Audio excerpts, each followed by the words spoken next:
நீங்க எல்லாம் உங்களுக்கு ஒரு குறை வரக்கூடாது சொல்லிட்டு என்னை பத்தி தயமாக இருக்கிறாங்க, என் கூட பொறுத்த அக்கா தங்கச இருக்கிறாங்க, என்னைய பெற்ற அத்தமாரெல்லாம் இருக்கிறாங்கன்னு சொல்லி போட்டு ரொம்ப அமைதியத்தான் ஆடிக்கிட்டு இருக்கிறேன்.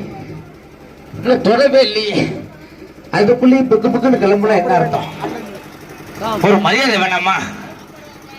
சாப்பாடு வாங்க போறாங்க இந்த நேரத்தில் ஏன் சாப்பாடு போட சொல்லுது?